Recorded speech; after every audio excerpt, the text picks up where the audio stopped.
Selamat malam, Ibu Bapa dan saudara-saudari yang dikasihi oleh Tuhan. Sebelum kita menutup hari ini dengan beristirahat, kita akan bersatu hati dalam doa. Baiklah kita mengikuti bersatu hati dalam doa edisi Kamis 24 Maret 2022 ini dengan baik. Mari kita berdoa. Ya Tuhan, malam ini kami hendak beristirahat memulihkan tubuh kami yang lelah. Namun sebelum itu, anugerahkanlah kami dengan ketenangan dan hikmat untuk merenungkan firman Tuhan, agar melaluinya kami tetap mengingat Tuhan dan kebaikan-Mu, bahkan di dalam tidur kami. Amin. Yosua 4 ayat 1 hingga 13. Setelah seluruh bangsa itu selesai menyeberangi sungai Yordan, berfirmanlah Tuhan kepada Yosua demikian. Pilihlah dari bangsa itu 12 orang, seorang dari tiap-tiap suku, dan perintahkanlah kepada mereka demikian. Angkatlah 12 batu dari sini, dari tengah-tengah sungai Yordan ini, dari tempat berjejak kaki para imam itu. Bawalah semuanya itu ke seberang dan letakkanlah di tempat kamu akan bermalam nanti malam. Lalu Yosua memanggil ke-12 orang yang ditetapkannya dari orang Israel itu, seorang dari tiap-tiap suku. Dan Yosua berkata kepada mereka, "Menyeberanglah di depan tabut Tuhan Allahmu ke tengah-tengah sungai Yordan, dan angkatlah masing-masing sebuah batu ke atas bahumu, menurut bilangan suku orang Israel, supaya ini menjadi tanda di tengah-tengah kamu. Jika anak-anakmu bertanya di kemudian hari, apakah artinya batu-batu ini bagi kamu? Maka haruslah kamu katakan kepada mereka, bahwa air sungai Yordan terputus di depan tabut perjanjian Tuhan.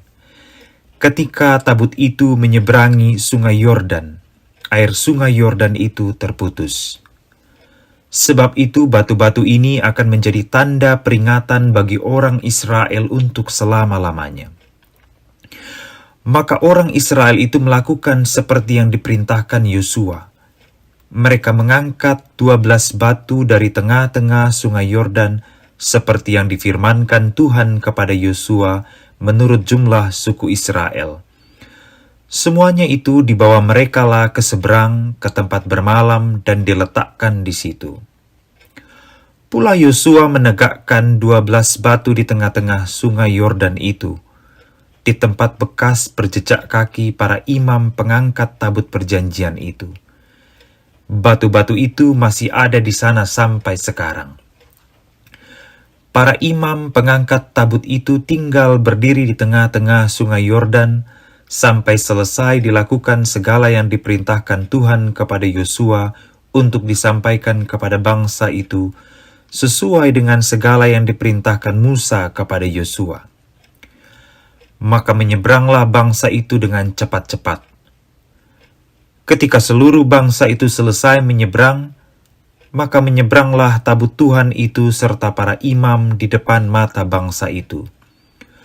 Juga Bani Ruben, Bani Gad, dan suku Manasye yang setengah itu menyeberang dengan bersenjata di depan orang Israel itu, seperti yang dikatakan Musa kepada mereka. Kira-kira 40.000 orang yang siap untuk berperang menyeberang di hadapan Tuhan ke dataran Yeriko untuk berperang. Ibu bapa dan saudara sekalian pastilah pernah melihat patung atau tugu peringatan yang memuat pesan atau peristiwa sejarah di masa lampau.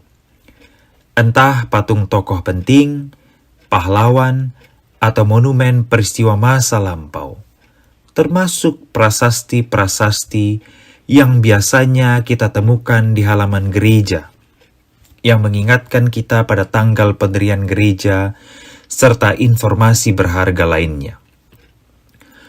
Benda-benda mati itu menghubungkan kita yang ada pada masa kini dengan masa lampau, sekaligus menolong kita untuk memelihara memori berharga dari masa lampau tentang identitas kita atau nilai-nilai hidup yang perlu kita pertahankan dari generasi ke generasi berikutnya.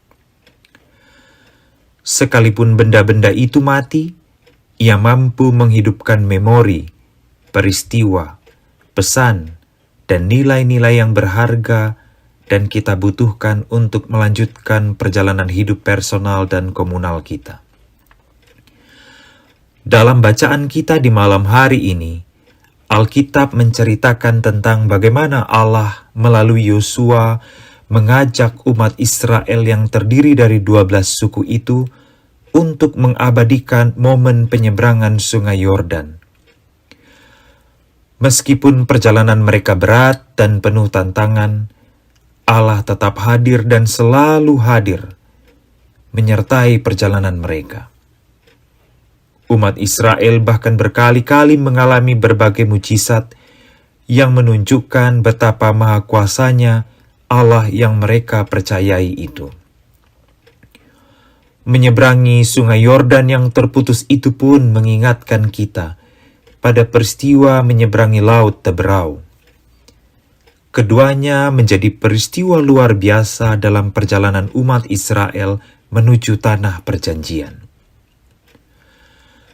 Memelihara ingatan dengan meninggalkan jejak berupa monumen batu yang disusun sedemikian rupa menjadi salah satu metode yang Allah gunakan untuk mendidik dan mengajar umat Israel di generasi Yosua dan generasi-generasi berikutnya, bahwa Allah tidak pernah meninggalkan mereka, bahwa Allah membimbing mereka, bahwa Allah menolong mereka untuk menyeberangi kesulitan atau tantangan yang menghadang perjalanan mereka menuju tujuan akhir. Demikian juga dengan hidup ibu, bapak, dan saudara sekalian. Hendaklah kita sungguh-sungguh yakin bahwa Allah menolong kita menyeberangi kesulitan di depan kita. Ibu, bapak, dan saudara sekalian, untuk menutup malam ini, ingatlah peristiwa atau momen kebaikan apa yang kita alami di sepanjang hari, bulan, atau tahun yang telah kita lalui.